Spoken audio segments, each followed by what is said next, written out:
अर्श hair oil and अल अर्श allergy cream दांत खुजले, रिंग वॉर्म्स और फंगल इन्फेक्शन जैसे कई बीमारियों को झट से दूर करे। अर्श हेयर ऑयल एंड अल अर्श एलर्जी क्रीम दिखाए गहरा असर।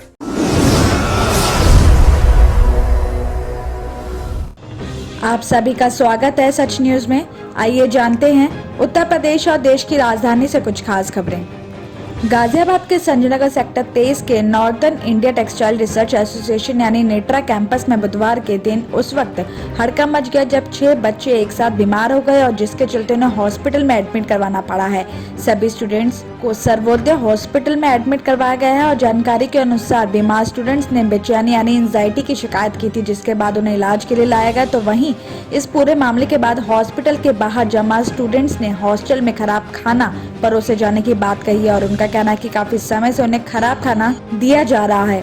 इस घटना की जानकारी मिलते ही सर्वोदय हॉस्पिटल पहुंचे सीएमओ डॉक्टर भवतोष संधान ने सभी बीमार स्टूडेंट से बातचीत की। उनका कहना है कि बच्चों को लेकर कि उन्हें चक्कर आया था, जिसके बाद उन्हें हॉस्पिटल लाया गया। हालांकि अब उनकी हालत में सुधार है। सीएमओ ने यह भी बताया कि मामले की जांच की जा रही है कि बच्चों की तबीयत खराब होने की क्या वजह है और इस घटना के बाद नेट्रा के कैफेटेरिया में पानी की भी जांच की गई और खाद्य विभाग की टीम खाने का नमूना भी लिया गया है। और बताया जा रहा है कि सुबह सूखे आलू और पूड़ी और दोपहर चने की दाल, आलू मटर रोटी, सलाद, चावल दिया गया था और इसके साथ ही स्वास्थ्य विभाग की टीम ने नेट्रा गर्ल्स हॉस्टल में स्वास्थ्य जाँच भी की। कोरोना महामारी के दौरान राजधानी दिल्ली में स्वास्थ्य सेक्टर को पंख लग गए हैं, यानी करीब 10 साल बाद राजधानी को 2 सुपर स्पेशलिटी हॉस्पिटल्स की सौगात मिली है।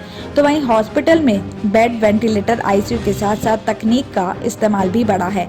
वैक्सीनेशन के जरिए जिला स्वास्थ्य टीमें सक्रिय भी हुई हैं और इसके साथ कोरोना ने दिल्ली को आनुवांशिक जांच क्षमता से पहचान करवाई है। आपको बता दें कि बीते हफ्ते दिल्ली में कोरोना महामारी के पूरे हुए 2 साल को लेकर जब स्वास्थ्य क्षेत्र में आए बदलावों पर जानकारी इकट्ठी की तो पता चला है कि इस साल 2020 में अब तक दिल्ली ने संक्रमण की हर एक लहर से सीख लेते हुए आगे की रणनीति को न सिर्फ बदला बल्कि हॉस्पिटल से लेकर जांच, उपचार और निगरानी तंत्र को भी मजबूत किया है। स्वास्थ्य विभाग के अधिकारियों की माने तो महामारी की वजह से दिल्ली के स्वास्थ्य सेक्टर में जितना विकास बीते 9 से 10 साल में नहीं हुआ उतना साल 2020 से अब तक किया जा चुका है। बताया जा रहा है कि दिल्ली के द्वारका में Indira Gandhi super speciality hospital और बुरारी क्षेत्र में doctor Ambedkar super speciality hospital शुरू होने से दिल्ली के उन लाखों लोगों को लाभ मिला है जिन्हें 20 से 30 किलोमीटर का सफर तय करने के बाद लोकनायक या फिर डीडीयू और रोहिणी के भीमराव अंबेडकर हॉस्पिटल जाना पड़ता था। तो वहीं सरकार से मिले सहयोग के जरिए दिल्ली में एक नहीं बल्कि लोकनायक और ILBS 2 हॉस्पिटल में जीनोम सीक्वेंसिंग भी शुरू हुई है और अब तक यहां 1000 से भी ज्यादा टेस्ट हो चुके हैं। साथ ही सरकार ने बन रहे हॉस्पिटल पर भी ध्यान बढ़ाया है और कुछ ही महीने के अंदर 2 बड़े सुपर स्पेशलिटी हॉस्पिटल शुरू हुए हैं जहां साल 2021 के पेशेंट्स को ट्रीटमेंट भी चल रहा है। और साथ ही हॉस्पिटल में बेड्स की क्षमता 15,000 से ज्यादा हुई है और आईसीयू बेड भी अब 10,000 के करीब पहुंच रहे हैं। वहीं दिल्ली के स्वास्थ्य विकास की रफ्तार अभी भी जारी है। सरकार के एक वरिष्ठ अधिकारी का कहना है कि दिल्ली वाले भविष्य में और भी स्वास्थ्य सौगातें लेने को तैयार रहें। जल्द ही 7 बड़े हॉस्पिटल अगले 2 साल में मिलने जा रहे हैं और हर एक व्यक्ति के पास उसका अपना हेल्थ कार्ड इसी साल से उपलब्ध होगा। और साथ ही साल 2024 तक लोकनायक से लेकर जीटीबी हॉस्पिटल तक में पेशेंट्स को नए नए ब्लॉक और इमारतें भी दिखाई देने लगेंगी।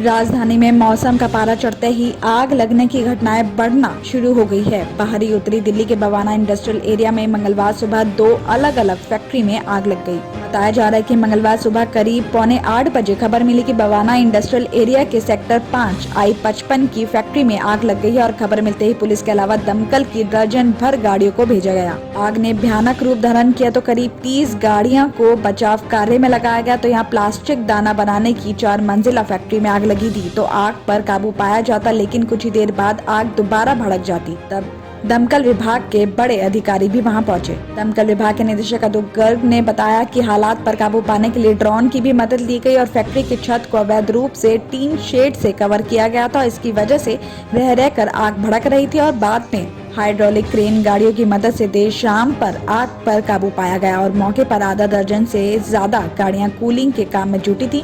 और पुलिस आग लगने की सही वजह का पता लगाने की कोशिश कर रही है। तो वहीं दूसरी घटना भी बवाना इंडस्ट्रियल एरिया के सेक्टर 3 में हुई है और यहाँ सुबह करीब 11:30 बजे गत्ता बनाने की फैक्ट्री में आग लग गई। खबर मिलने के बाद दमकल की दर्जन भर गाड़ियों को यहाँ भी भेजा गया और फैक्ट्री में गत्ता भरा होने की वजह से देखते ही देखते आग ने विकराल रूप इख्तियार कर लिया। तो शाम करीब 6:30 बजे किसी तरह आग पर काबू पाया गया। वहीं कूलिंग का काम देर रात को भी जारी था, लेकिन हादसे में किसी के हताहत होने की खबर नहीं है। पुलिस आग की सही वजह का पता लगाने की कोशिश कर रही है।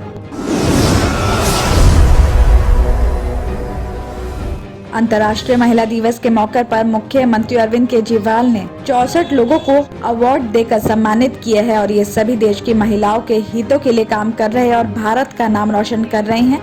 केजरीवाल ने कहा कि दिल्ली सरकार ने महिलाओं को सुरक्षा और समान अवसर दिया है और इसके लिए दिल्ली महिला आयोग भी बेहतर काम कर रहा है। आपको बता दें कि दिल्ली महिला आयोग ने ये कार्यक्रम आयोजित किया था, जिसमें मुख्यमंत्री के अलावा दिल्ली महिला आयोग के अध्यक्ष स्वाति मालीवाल, दिल्ली की कैबिनेट मंत्री गोपाल राय, कैलाश गहलोत, राज्यसभा सांसद संजय सिंह, दिल्ली विधानसभा के सभापति राम निवास गोयल, विधायक दिलीप पांडे, कनाडा के उच्चायुक्त Cameron Mackay, DG PRO lieutenant general Rajiv Chaudhary, PSM और air marshal K Anant Raman मुख्य रूप से वहां पे मौजूद थे। तो वहीं रक्षा, खेल, सामाजिक संस्थाओं और आम नागरिकों को उनके शानदार कामों के लिए सम्मानित किया गया। टोक्यो ओलंपिक में दबदबा कायम करने वाली भारतीय हॉकी टीम के सदस्य नामी टूपो और राजानी एतिमा रवु, तलवा घाटी में शहीद हुए बिहार रेजिमेंट की शान दीपक सिंह की पत्नी रेखा देवी, 73वें गणतंत्र दिवस पर नौसेना की टुकड़ी की अगुवाई करने वाली कमांडर अंचल शर्मा, दिल्ली पुलिस की दबंग lady head constable Jyoti Devi के अलावा और भी कई डिफेंस और दूसरे क्षेत्रों से जुड़ी महिलाओं को सम्मानित किया गया। तो वहीं कई बुजुर्ग महिलाओं को उनके जज्बे के लिए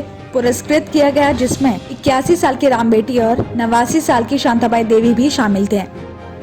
दिल्ली और उत्तर प्रदेश की खबरों में आज इतना ही। बाकी देश भर की तमाम खबरें जानने के लिए देखते रहिए सच न्यूज।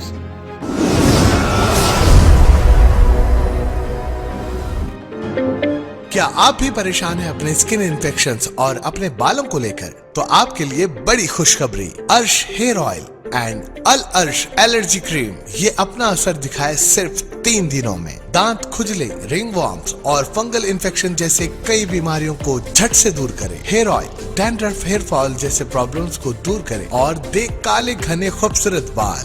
जहां दूसरे इलाज रहे बेअसर, अर्श हेयर ऑयल एंड अल अर्श एलर्जी क्रीम दिखाए गहरा असर।